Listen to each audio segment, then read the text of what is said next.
فَإِنَّ ذِكْرَ تَنْفَعُ الْمُؤْمِنِينَ.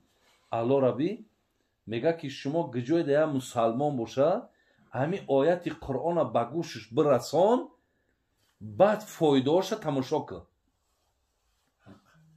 ҳамин шумо фақат ҳамин қакине ки ҳамин ояти Қуръон ба гӯшиш бираса, Алло мега, баъд фоидаша тамошо кун. ина фоидаш.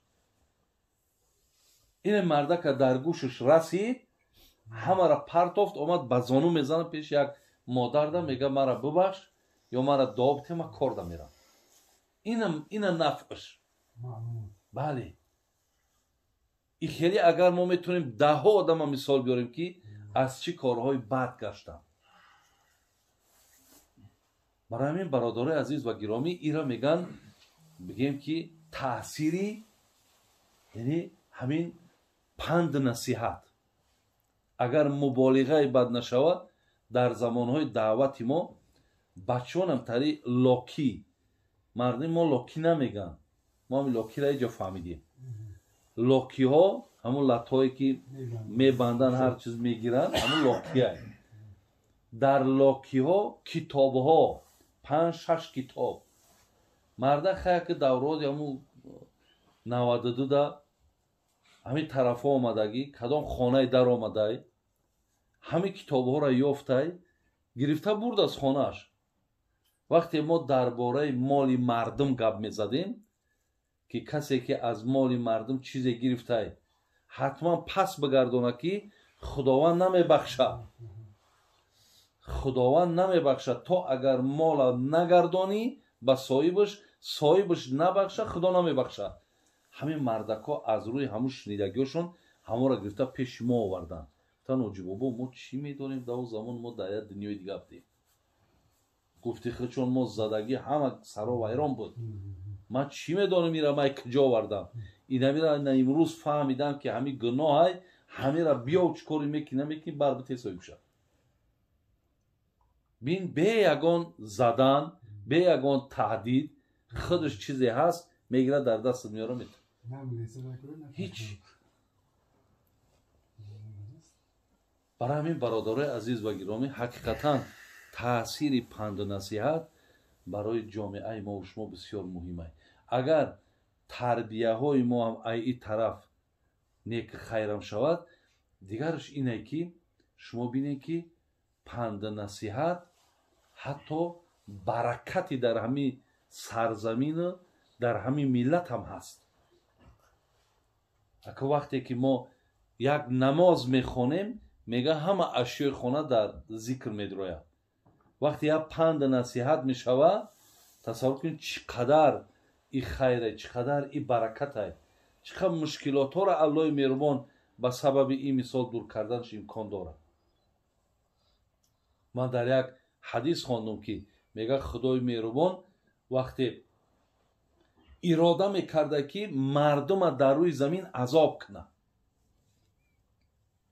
нигоҳ кунеда, ирода мекард ки ман инҳоро бояд як азоб кунам, барои аз ҳадди бад ё гузарондан. лекин бародаро, нафарҳои сади роҳ мешидай.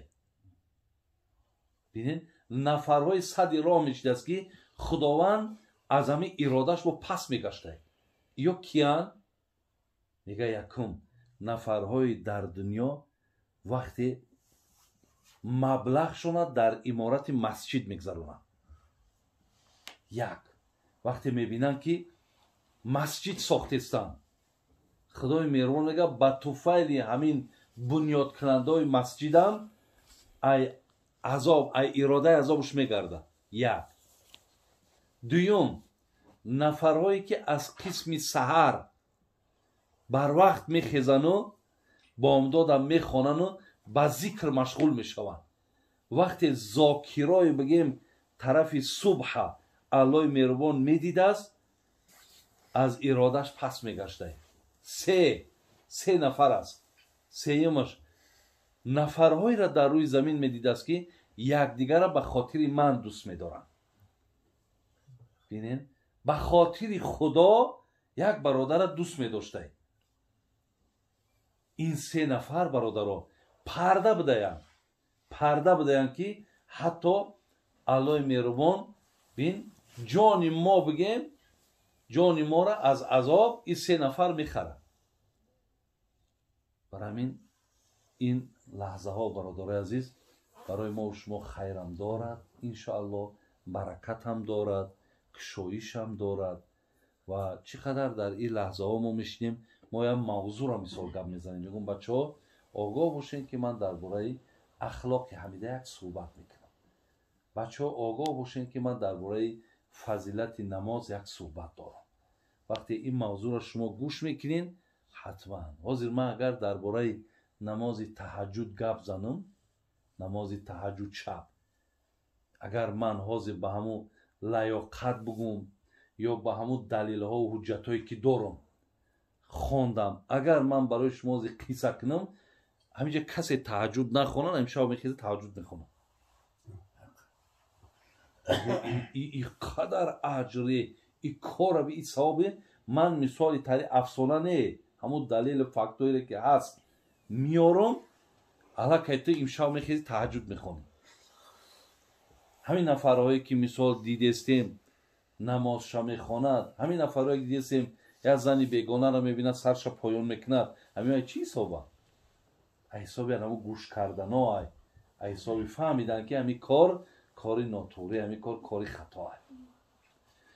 خدا که باتمون بخیر کنه، ایمانمون با سلامت نگه داره. اینجا دینا کاری هم هست، یگان غزل یک توجیکی خوبی دیگه من میخونم بسیار آوازش هم همیتد آوازی بسیار نرم خوب های، مخریصاش هم بسیار های، مخریصاش هم بسیار به حد زیاد هم. یک غزل دیگه من میخونم و بعد انشاءالله من دعا میکنم. اعوذ بالله من الشیطان الرجیم. بسم الله الرحمن الرحیم. تبارك الذي بيده الملك وهو على كل شيء قدير.